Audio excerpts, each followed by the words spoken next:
ይህ መልእክት ከአራተኛ ማህበረሰብ ነው። አሁን ነው የደረሰን። አይ ቲንክ ስማችንን ሲያነሱት ኃይሎቻችን አመጡልን ወሬውን ማለት ነው። እነዛ እንግዲህ ቀን በየሄድንበት ቦታ የሚከታተሉን በየቆምንበት ቦታ የሚቆሙ በየገባንበት የሚገቡ ምንድን ነው የምንላቸው? ሲስተም ጌት ኪፐር ነው ወይስ አንደርከቨር ኤጀንት ነው የሚባሉት? በእኛ ግምት እንግዲህ ምናልባት በስማችን በሃይማኖታችን እንጂ በሌላ በምንም አይነት ነገር አይመስለንም። ነጭ ብንሆን ኖሮ ይህን ያለ ይከታተሉ ነብረን አንገምትም። ግን ያም ሆነ ይህም አሁን የደረሰን ምክንያቱም በዚህ መተን ለመናገር የፈለግነው በተደጋጋሚ መልእክቱ ስለመጣ ነው። ስማችንን ሲያነሱት ወይም በሆኑ አካሎች ውስጥ ስማችን ሲቀባበሉት ኃይሎቻችን አመጡልን። ሌላውን ያው እንግዲህ ሆዴ ፍጀው ነው እና እንደዛ ነው እንግዲህ ቤትም ገብተንም አልተውንም ማለት ነው። ቤትም ገብተንም አይተውንም። ስማችንን እያነሱ ነው።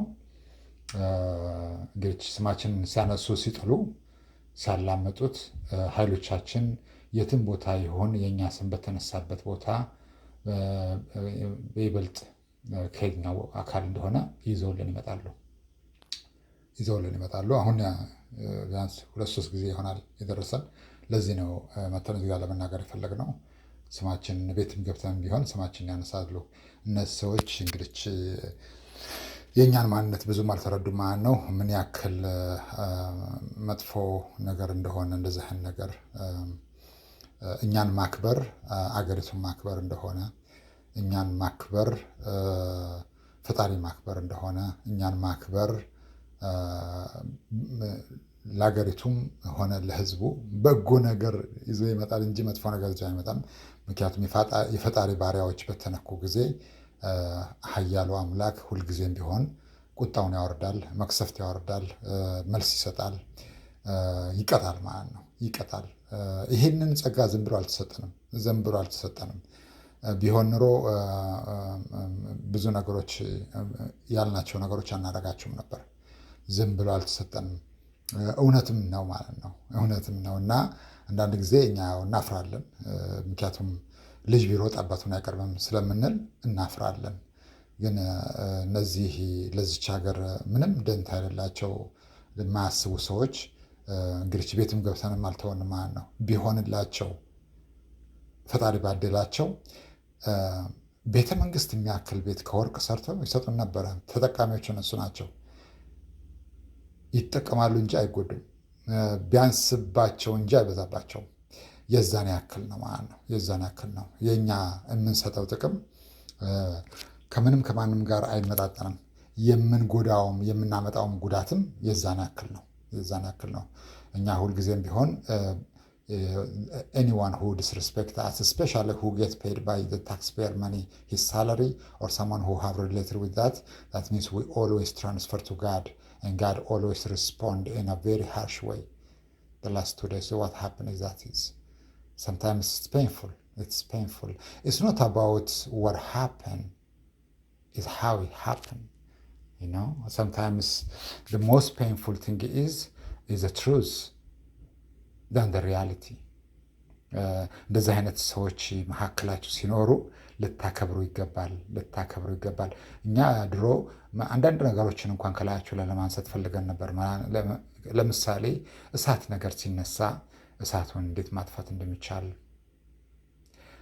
አውሎ ንፋስ ይመጣል ከተባለ አውሎ ንፋሱ እንዳይመጣ እንዴት እንደሚደረግ ዩናይት።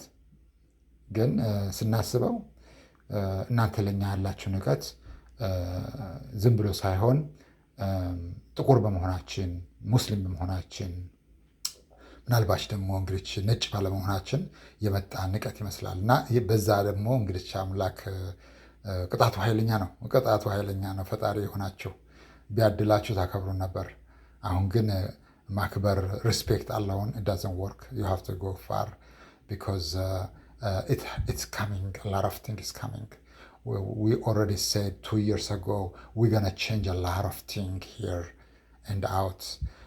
And a lot of people, they will wake up from their sleeping. They think that they are in illusion. Many things that they've been promised was lie. So we're gonna show them that it was lie. That's what we said. And now today is they see what የጠፋው ነገር የወደመው ነገር በዜና እንደሚነገረው አይደለም። እመኑን ኃይሎቻችን ብዙ ነገር ነው የሚያመጡት እና እኛ አንዳንድ ጊዜ እንግዲህ አንናገርም። ምክንያቱም ፍቃድ ሲሰጠን ብቻ ነው የምንናገረው። ፍቃዱ ደግሞ ያው ከእግዚአብሔር ነው። እነዚህ ኃይሎች ለእኛ ነው የሚያገለግሉት። ፈጣሪ የሰጠን ኃይሎች ናቸው። የትም ቦታ ብንሄድ አጠገባችን ናቸው ያሉት። እንደዚህ አይነት ጸጋ እናንተ ጋር የለም። እናንተ ጋር የሌለው ምክንያቱ በሌላ ነገር አይደለም። እናንተ እኛን ስላልሆናችሁ ነው። እኛ ምናልባት we fit the description we fit. The reason is we are black and we know this country how far it goes with black people. We are Muslim. We know after 9/11 what happened to this everything in the world. Also we are from Africa and we can't say that much about Africa and the Western. So that's why you can't get such privilege from God, a gift, even if you have any chosen among you, but they couldn't have such thing. That's why we always said እኛ የቋጠርነውን ማንም አይፈታውም ያልናቸው ነገሮች ሁሉ ይከናወናሉ። ይልቅንስ ማክበር ብትጀምሩ ተጠቃሚዎቹ እናንተ ናችሁ። ማክበር ብቻውን በቂ አይደለም። You have to do much more than respect, because what we can do is higher than whatever you think in your mind. ይህ መልእክት የሚተላለፈው ከአራት አይነ ማህበረሰብ ነው። This message is from 4i Society for Worldwide Nation and from Invisible Love Community. Thank you. Bye.